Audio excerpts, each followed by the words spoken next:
Welcome back. Okay, I had another request for a video, a little time video, it's a little bit more complex. This is going to be a Nemo cruncher. It's a cruncher pattern that I use a lot at Grapham. I think most people that know me and see me fishing on Grapham will know how much I love the Nemo cruncher, especially on bright days, sunny days, when the buzzers are emerging, buzzers are hatching. Great middle dropper flies. You know, I'll often fish a fab or a booby on the point of a floating line or a midge tip with two, sometimes even three crunches up the line, nice and high in the water, giving a big wave as well. It's basically a cruncher with a red rib. And the whole fly looks pretty red once you tied it all up. I believe Rob Edmonds was the guy that patented this one, and all credit to him. It's a superb pattern for Grapham, and it works just as well as Rutland and Pittsford and all the other big waters. So here we go. Showing you how to tie this fly. Thread for this one is UTC 70 in red. Okay. Hooks are B175 size 10. Again, nice robust hook. I use 175 for most things, if I'm honest. So first thing we're going to do, catch thread on, and then we're going to tie the tail in.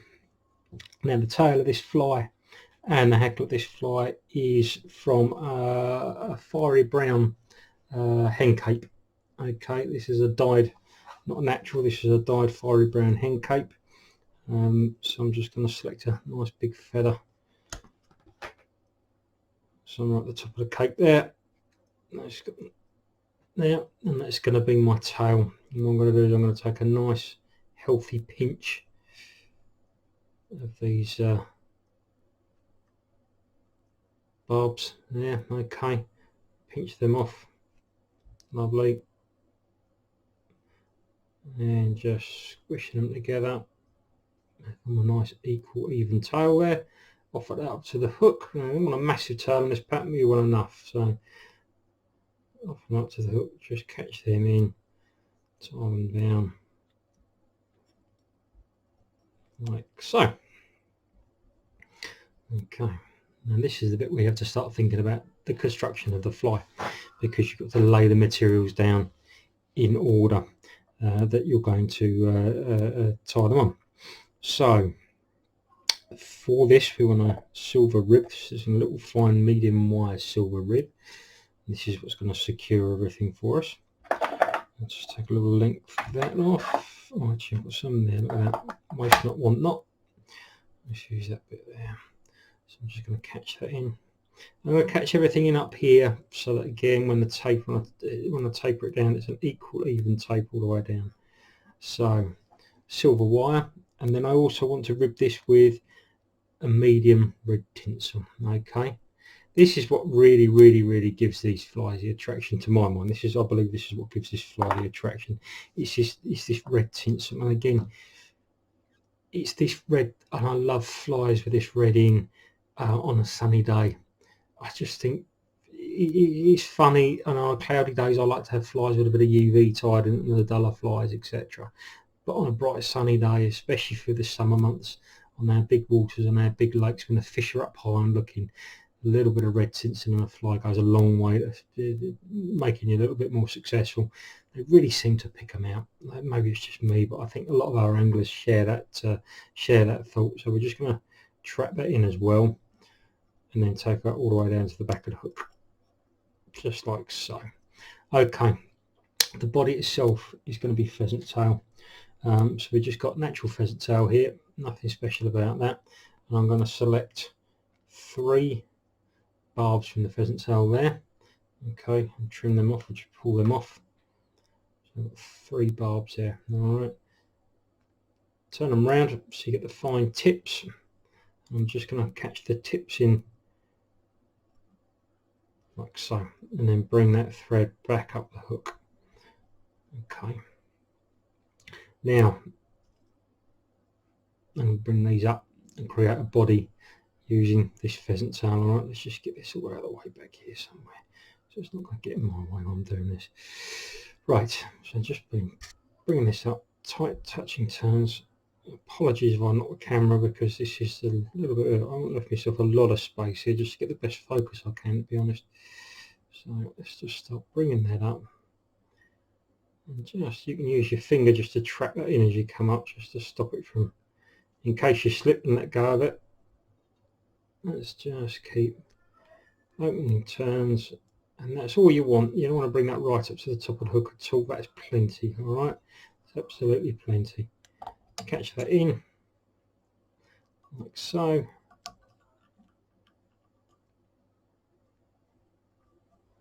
Try not to let the thread slip. Trim off the waist. That's your body. Next thing to do is to come up with your red tinsel rib. You want about 3 turns of this around the fly. Just bring that up once, twice, 3 times, and then catch in again. Just secure that in place, like so. Trim off the waist,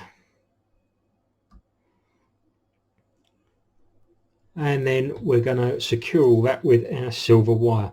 Now you've got to bring the wire up in the opposite direction to how you ribbed with the tinsel, with the red tinsel. So coming up the other way, so from the other side of the hook like so.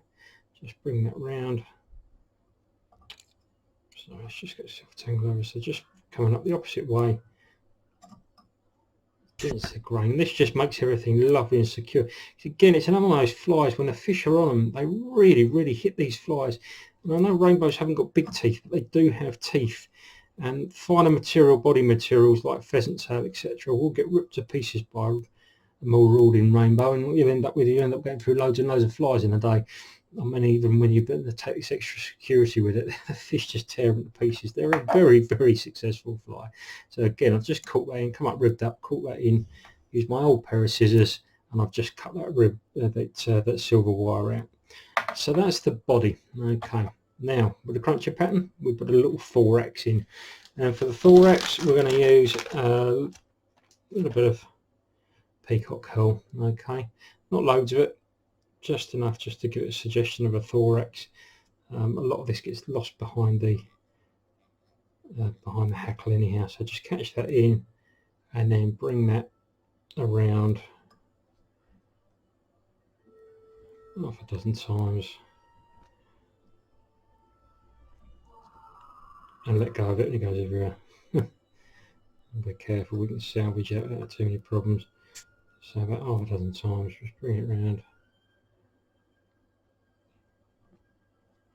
That's lovely, that's all you need.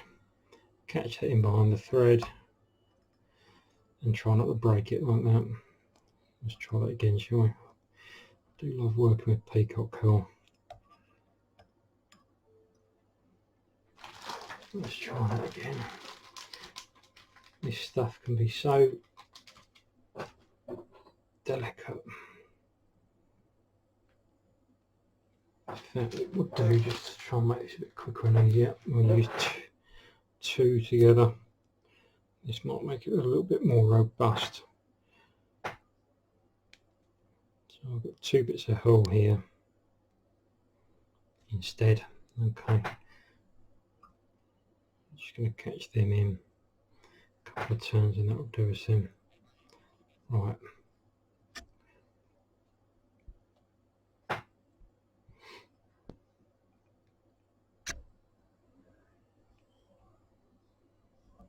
Yeah, so we need a couple of turns like that, is plenty. Bring that in, catch that in.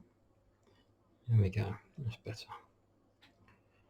Lovely stuff to work with, peacock herl. Right, trim off the excess.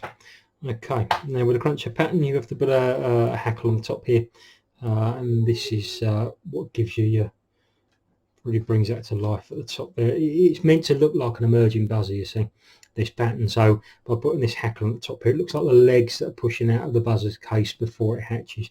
So again, with your fiery brown cape, we're just going to select a nice small hackle, one that looks about the right sort of size.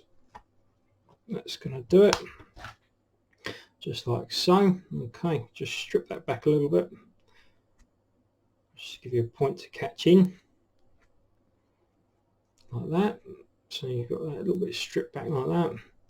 And what we're going to do is just offer that up to the hook and tie it in, like so. Just like that. Bring it all the way back. Trim off the excess. You could use a pair of hackle pliers here. I'm going to try and do this by hand. As I say, I'm giving myself a lot of room because of the camera. So all you want to do is bring this forward of the fly and wrap it. And it doesn't need loads of wraps. 2 or 3 turns is enough. 1, 2, 1 more, 3 for good luck, like so. And then we're just going to run the thread up through the hackle, just to catch everything in. Lovely. Just push all those feathers back like that and hold them back behind the eye of the fly. And what you're going to do is you're going to run this tying thread in front like so, just to secure it on. Just get all those hackles back. There's always one that won't go back. And what I'm going to do before I trim this off, just to keep it all nice and secure, I'm going to whip finish that now. Finishing tool.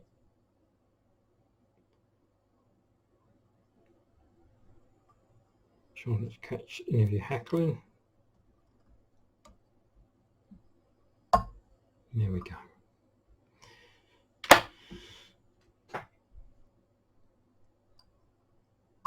Trim the thread off. Trim this off. And that is your Nemo cruncher. Cracking little pattern. As I say, I've had some devastating days on some brilliant sport, especially out in the open water on Graffham when the fish get out and they're feeding hard. And I've had some drifts from Emble at the hedge end, and that's one of my favourite drifts on Graffham. I think that's pretty common knowledge. With these fellas, 2 of these on a floating line with a fab or booby or something on the point, and cast them at moving fish. Fish them static, fish them moved. You can fish them on a sinking line in between a couple of lures. They're very versatile, but one thing I will say about them, and they really work well in sunny conditions, bright sunny conditions. But that's the Nemo cruncher, and for me, if anybody asks me, it's a must-have in your fly box if you're going to be fishing Midlands reservoirs. You can't be without that, especially mid-season. Any time from May through till late September, really. Nemo crunchers, I get through loads of them. My clients love them. We've had some great days out on them. I'll leave a list of the materials in the description below. If you like the video, click like, click subscribe, and I'll keep popping these videos out to you. Thanks very much.